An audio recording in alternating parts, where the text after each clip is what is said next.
हमारे ज्ञानदीप चैनल में आपका स्वागत है। इस वीडियो से पहले मैंने प्लेटो के विचार, उसके जीवन परिचय और उससे पहले वाले वीडियो में प्लेटो का जो आदर्श राज्य का सिद्धांत है उसको समझाने का प्रयास किया गया था। अब आने वाले वीडियोज़ में हम प्लेटो के विचार, उसके सिद्धांतों के माध्यम से जानने का प्रयास करेंगे। प्रमुख रूप से प्लेटो के जो सिद्धांत हैं, पहला सिद्धांत उसका, जिसके कारण से आज विश्व में उसके अमर दार्शनिकों में चर्चा होती है, उसका आदर्श राज्य का सिद्धांत। आदर्श राज्य का सिद्धांत, जिसकी विवेचना मैं आज वाले वीडियो में करने जा रहा हूँ। दूसरा, नेक्स्ट उसका सिद्धांत रहेगा न्याय सिद्धांत। न्याय सिद्धांत। उसके बाद में हम अध्ययन करेंगे प्लेटो का शिक्षा सिद्धांत। शिक्षा सिद्धांत। फिर प्लेटो का जो सिद्धांत रहेगा आगे का, वो रहेगा साम्यवादी सिद्धांत। प्लेटो का साम्यवादी सिद्धांत। और अंत में हम जो विवेचना करेंगे वो रहेगा उसका उप आदर्श राज्य का सिद्धांत। उप आदर्श राज्य का सिद्धांत। राज्य का सिद्धांत।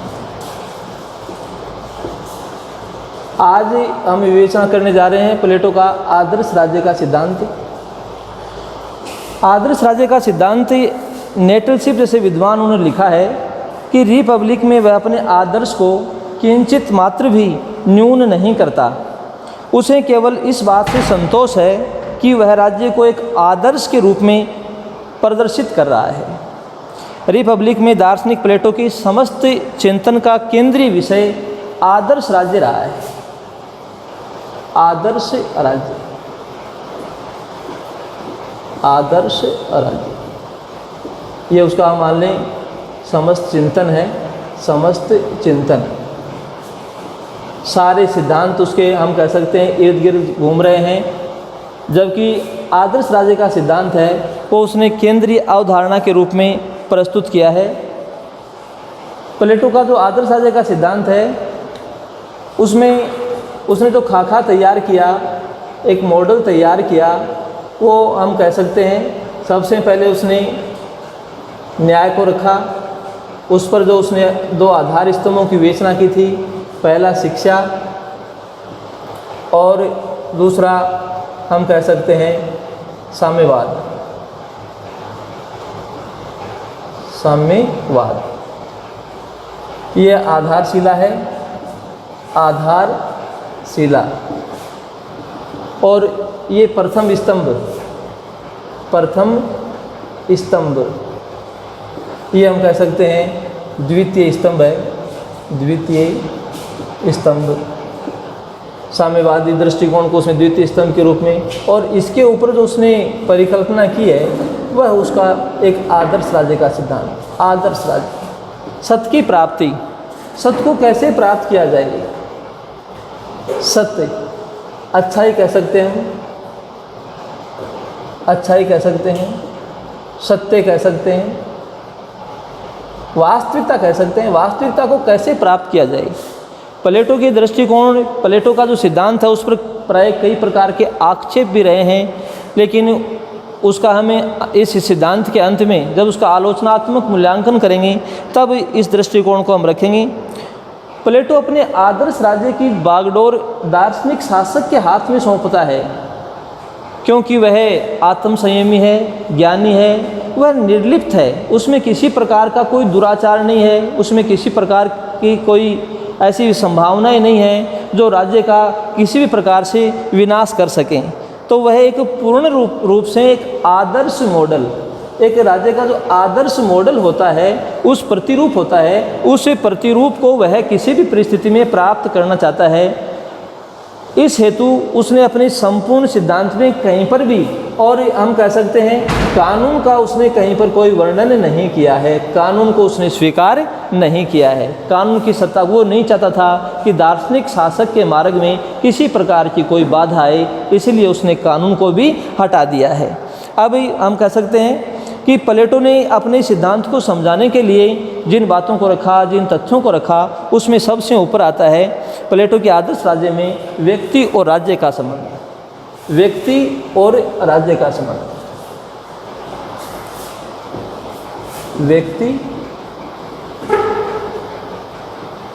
और राज्य, व्यक्ति और राज्य में संबंध की बात करता है। प्लेटो ने लिखा है यथा पिंडे तथा ब्रह्मांडे, यथा पिंडे तथा ब्रह्मांडे। पिंड नाम शरीर का है, ब्रह्मांड ये अंतरिक्ष है। हम कह सकते हैं कि व्यक्ति राज्य का एक प्रकार से लघु रूप है, या इसे इस प्रकार से कहें कि राज्य क्या है, व्यक्ति का विराट रूप है। जब व्यक्ति के रूप में उसका प्रतिबिंब झलकता है, व्यक्तियों का समूह है, जब बड़ा रूप धारण कर लेता है तो वही राज्य में परिणित हो जाता है।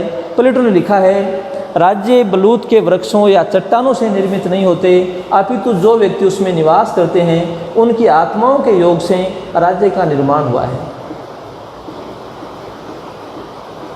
जो व्यक्ति उसमें निवास करते हैं उनके विचारों से, उनकी आत्माओं के योग से हम कह सकते हैं राज्य का निर्माण हुआ है। राज्य बलूत के वृक्षों, दोबारा से सुन लें, राज्य बलूत के वृक्षों या चट्टानों से निर्मित नहीं होते, अपितु जो व्यक्ति उसमें निवास करते हैं उनकी आत्माओं के योग से राज्य का निर्माण हुआ है। इसे और समझने के लिए हम जानने का प्रयास करते हैं। प्लेटो के अनुसार राज्य और व्यक्ति क्या हैं, दो पर्याय हैं, दो पर्यायवाची शब्द हैं, दो पर्यायवाची शब्द। एक के बिना दूसरा अधूरा है, दोनों एक दूसरे के पूरक हैं, व्यक्ति और राज्य। ये हम कह सकते हैं दोनों एक दूसरे के पूरक हैं। इसे प्लेटो ने इस प्रकार समझाने का प्रयास किया है कि व्यक्तियों का जो चरित्र है, उस व्यक्तियों के चरित्र के निर्माण से ही, और एक आदर्श राज्य है, एक वास्तविक राज्य है जिसे वह प्राप्त करने का प्रयास करता है। तो प्लेटो का राज्य हम कह सकते हैं चेतना में तथा व्यक्ति की चेतना में, दोनों में एक जैसा आभास उसे प्रस्तुत होता है। राज्य की चेतना ठीक उसके सदस्यों की चेतना है जब वे सदस्य के रूप में विचार करते हैं। राज्य तथा व्यक्ति में प्लेटो एक नैतिक समानता का जो दृष्टिकोण है वह भी प्रस्तुत करना चाहता है। उसे ऐसा आभास हुआ कि दोनों का जो नैतिक स्वरूप है, राज्य का दृष्टिकोण भी कैसा है, नैतिक है, और व्यक्ति का स्वयं का दृष्टिकोण भी कैसा है, नैतिक है।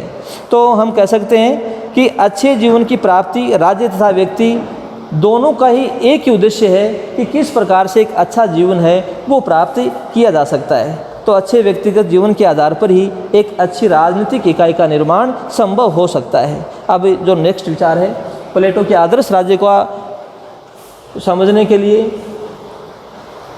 उसके विकास के चरणों पर आते हैं। विकास के चरण, प्लेटो के आदर्श राज्य की उत्पत्ति किस प्रकार से हुई। आदर्श राज्य की उत्पत्ति, विकास के चरण, विकास के चरण, विकास के चरण।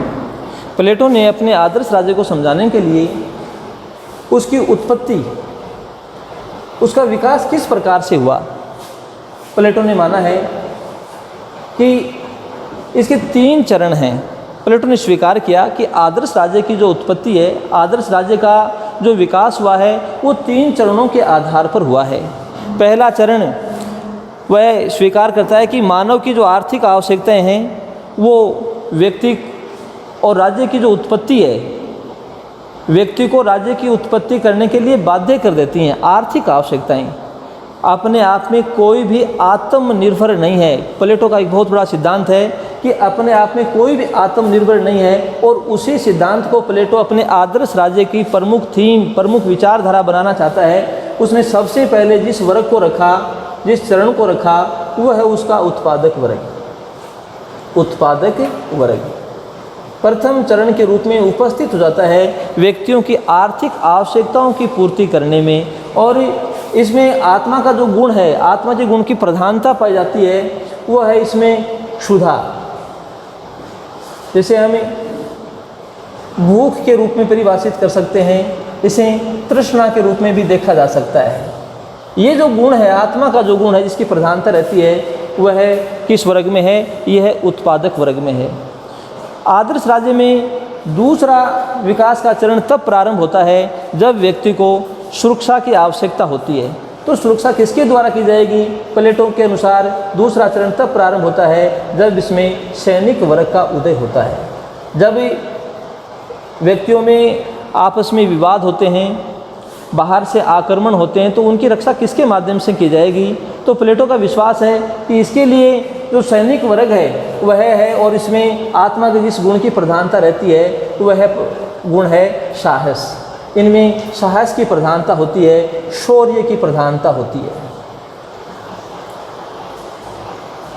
बाह्य आक्रमणों से रक्षा की जाती है, आंतरिक किसी भी प्रकार की कोई विवाद होते हैं वो इसी वर्ग के द्वारा और उनका निपटारा किया जा सकता है। तो वास्तव में राज्य के साहस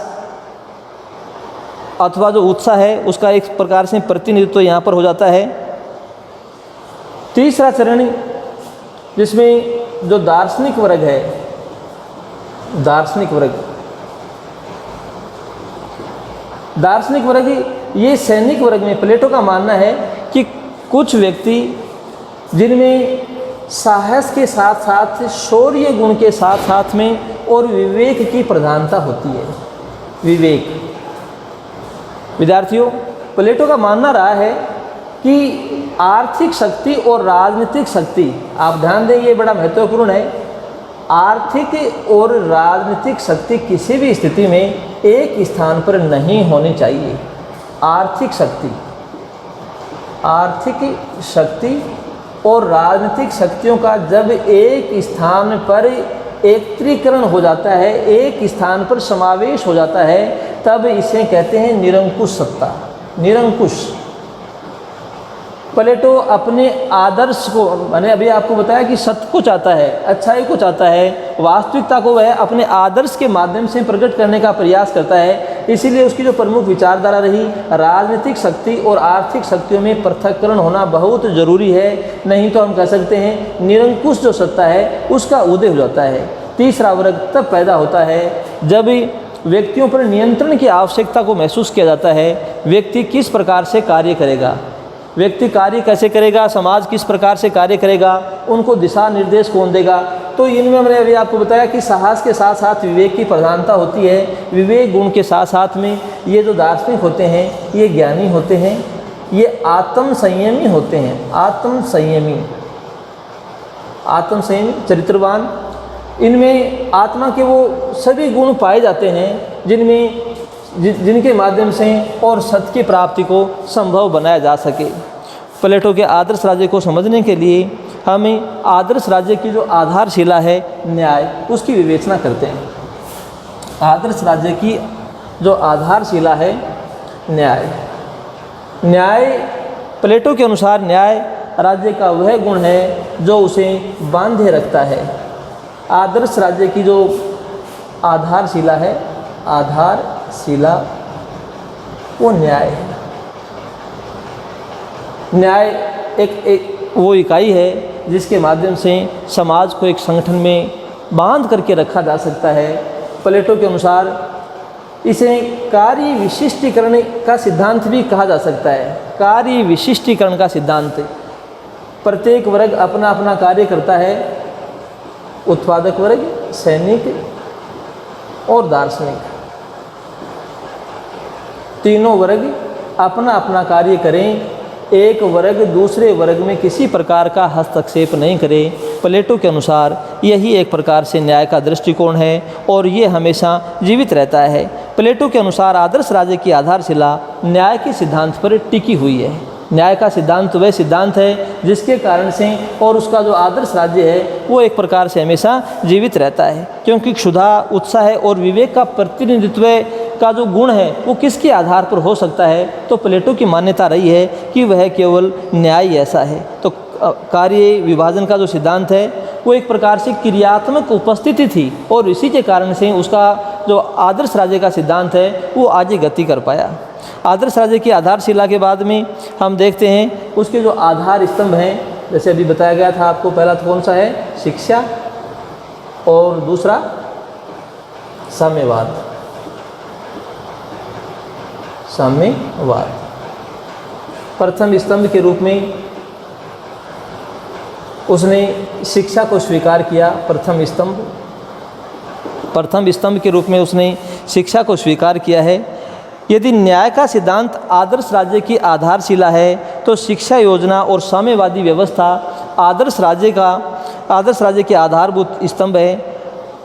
उसने अपनी रिपब्लिक पुस्तक है, उस रिपब्लिक पुस्तक का जो केंद्रीय विषय रहा, एक प्रकार से जो वास्तविक दृष्टिकोण रहा, वास्तविक विचारधारा उसकी रही, वह निश्चित रूप से शिक्षा से संबंधित ही रही है। क्योंकि महान दार्शनिक रूसों ने लिखा था कि रिपब्लिक शिक्षा पर लिखा गया सर्वोत्कृष्ट, रिपब्लिक शिक्षा पर लिखा गया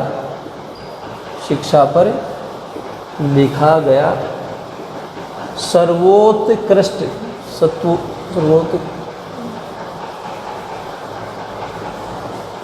ग्रंथ है। रिपब्लिक शिक्षा पर लिखा गया सर्वोत्कृष्ट ग्रंथ है।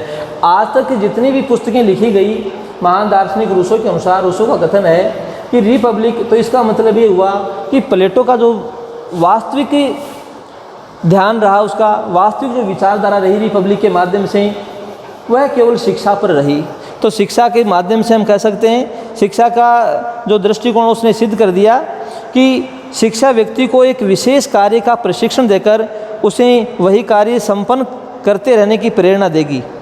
राज्य के द्वारा जो नियोजित शिक्षा प्रणाली होगी उसी को पाकर के और व्यक्ति अपना स्वयं का कल्याण कर पाएगा और अपने जीवन की जो दिशाएं हैं उनको आसानी से बदल सकता है। प्लेटो ने जब अपने आदर्श राज्य की विवेचना की और उसमें शिक्षा सिद्धांत का उसने पुट लगाया प्रथम स्तंभ के रूप में, तो उसने माना कि शिक्षा राज्य के द्वारा दी जानी चाहिए। देखो, शिक्षा किसका विषय होना चाहिए, शिक्षा राज्य के द्वारा दी जानी चाहिए, राज्य के द्वारा शिक्षा। प्लेटो तत्कालीन जो शिक्षा पद्धतियाँ थी उनसे बड़ा प्रभावित व्यक्ति रहा है।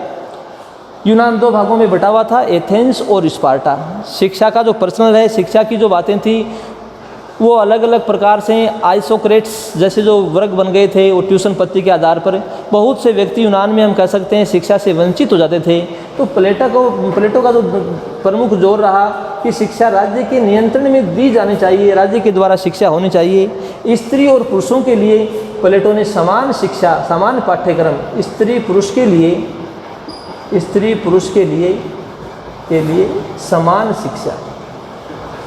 समान शिक्षा, स्त्री पुरुषों में किसी प्रकार का कोई भेदभाव नहीं किया जाना चाहिए। देखो, प्लेटो ने तो एक स्थान पर इस प्रकार से भी लिखा है कि जिस प्रकार से हम रखवाली करने के लिए कुत्ते और कुतिया में किसी प्रकार का कोई अंतर नहीं करते हैं, वैसा ही हम कह सकते हैं यहाँ पर स्त्री और पुरुष में भी किसी प्रकार का कोई भेदभाव नहीं किया जाना चाहिए। कई बार पूछा गया कि क्या प्लेटो के अनुसार जो दार्शनिक शासक है वो स्त्री हो सकती है, तो हो सकती है। प्लेटो ने अपनी शिक्षा सिद्धांत के माध्यम से इसे समझाने का प्रयास किया है कि स्त्री और पुरुष के लिए समान शिक्षा की व्यवस्था की जाए। शिक्षा का उद्देश्य शरीर और मस्तिष्क दोनों का विकास करना है। दोनों, शरीर और मस्तिष्क दोनों का विकास, शरीर और मस्तिष्क दोनों का विकास। स्वस्थ शरीर में ही स्वस्थ मस्तिष्क का निवास होता है। ये प्लेटो की भी विचारधारा रही है। शिक्षा का प्रयोजन व्यक्ति को राज्य का उत्तम नागरिक बनाना है। शिक्षा का प्रयोजन क्या है? शिक्षा का प्रयोजन है कि व्यक्ति है वह राज्य का किस प्रकार से एक उत्तम नागरिक बन सकता है। उत्तम नागरिकों का निर्माण, उत्तम नागरिक किस प्रकार से राज्य को प्राप्त हो सकते हैं, और शिक्षा द्वारा योग्य और ज्ञानी शासक हैं, जो दार्शनिक शासक हैं, उनको तैयार किया जाएगा।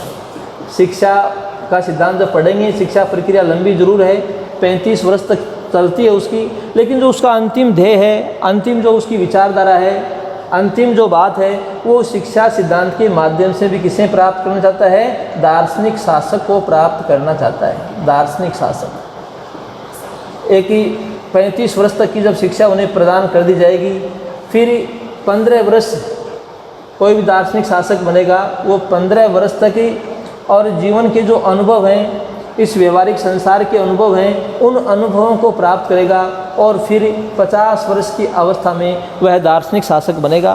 तो शिक्षा द्वारा योग्य ज्ञानी शासक अर्थात जो दार्शनिक शासक हैं उनको तैयार किया जाएगा। अब हम आते हैं उसका जो दूसरा स्तंभ है। दूसरे स्तंभ में हमने देखा था साम्यवाद को। साम्यवाद दूसरा स्तंभ है प्लेटो के आदर्श राज्य की प्राप्ति में।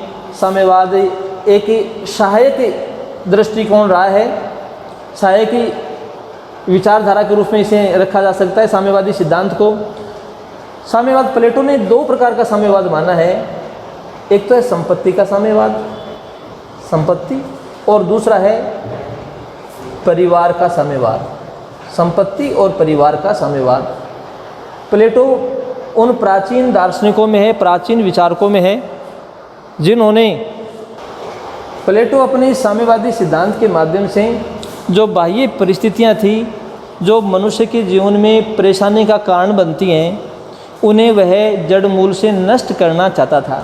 उसका मानना था कि जो स्वयं की संपत्ति है, उसका जो परिवार है, ये उसे एक बहुत बड़ी बाधा के रूप में उसे महसूस हुई और इसी कारण से प्लेटो ने अपने आदर्श राज्य के सिद्धांत में इसे एक स्तंभ का रूप दिया है और संपत्ति और परिवार को उसे नष्ट करने की, क्योंकि ये 2 बाह्य परिस्थितियाँ इस प्रकार की हैं जिसके कारण से व्यक्ति और अपने जो स्वयं के कार्य हैं, राज्य के लिए जो कार्य हैं, उन राज्य के कार्यों को वह सही तरीके से निष्पादित नहीं कर सकता है।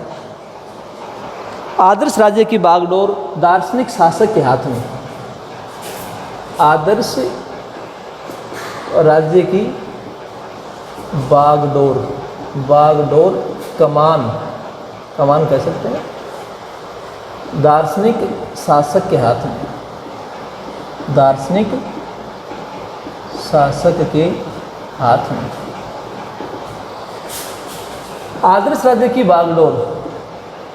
प्लेटो मानता है कि वह दार्शनिक शासक एक श्रेष्ठ मल्ला है, श्रेष्ठ मल्ला है, श्रेष्ठ मल्ला है। जिस प्रकार से तूफान यदि कोई आ जाए और उसके साथ में यात्री हों, तो उन यात्रियों किस प्रकार से बचाया जा सकता है, इसे श्रेष्ठ मल्ला है का उदाहरण देते हुए प्लेटो ने सिद्ध किया है। चाहे उसके मार्ग में कितने तूफान, कितनी झंझावतें क्यों ना आए, वह अपने आदर्श राज्य की नौका है, उस नौका को निर्बाध रूप से और किनारे पर लगा देगा। दार्शनिक का जो दृष्टिकोण रहा है, एक अच्छा संरक्षक है, वह सर्वज्ञाता है, सर्वद्रष्टा है, विवेकशील व्यक्ति है, ममत्वशील दार्शनिक शासक को प्लेटो आदर्श राज्य की बागडोर निर्बाध रूप से सौंप देना चाहता है। वह मानता है कि इस दार्शनिक शासक के कार्य में किंचित मात्र भी व्यवधान नहीं आना चाहिए और इसीलिए उसने अपने आदर्श राज्य में से और जो कानून है, कानून को भी उसने हटा दिया था। तो दार्शनिक शासक केवल अनुबंध मात्र का कोई योग नहीं है, कोई अनुबंध नहीं है, का योग मात्र नहीं है। जिस संपूर्ण विधि के अनुसार आदर्श राज्य के निर्माण की ओर बढ़ा गया है, उसका वह दार्शनिक शासक एक तर्कसंगत परिणाम है। अब हमें बहुत संक्षिप्त में उसकी जो आलोचनात्मक पक्ष है, उस आलोचनात्मक पक्ष को भी यहाँ पर रखना चाहेंगे। प्लेटो का जो आदर्श राज्य है, उसका आलोचनात्मक अध्ययन, आलोचनात्मक मूल्यांकन, आलोचनात्मक मूल्यांकन। प्लेटो का जो सिद्धांत है, आदर्श राज्य का सिद्धांत, उसकी जिन व्यक्तियों के द्वारा आलोचना की गई, उनमें प्रमुख नाम रखा जाता है डनिंग, पॉपर और रसेल का नाम आता है।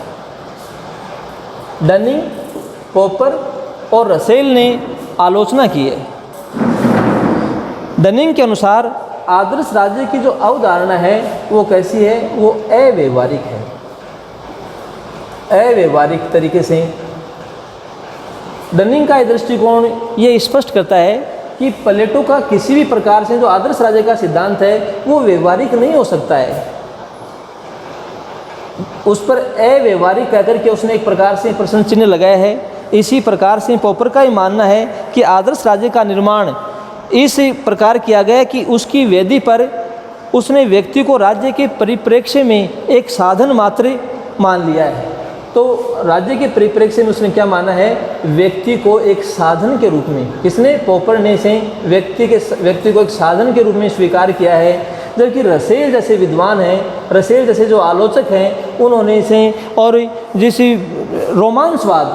रोमांसवाद से इसे रोमांसवाद के अलावा यह कुछ भी नहीं है, यह कह करके इसकी कटु आलोचना की है। वास्तव में देखा जाए तो आदर्श राज्य जो आलोचकों ने स्वीकार किया वह एक स्वप्निल संसार है, सपने का संसार है। स्वयं एक स्थान पर प्लेटो ने भी लिखा है कि मेरा जो आदर्श राज्य है वो इस पृथ्वी पर संभव नहीं हो सकता है, वह केवल स्वर्ग में ही संभव हो सकता है।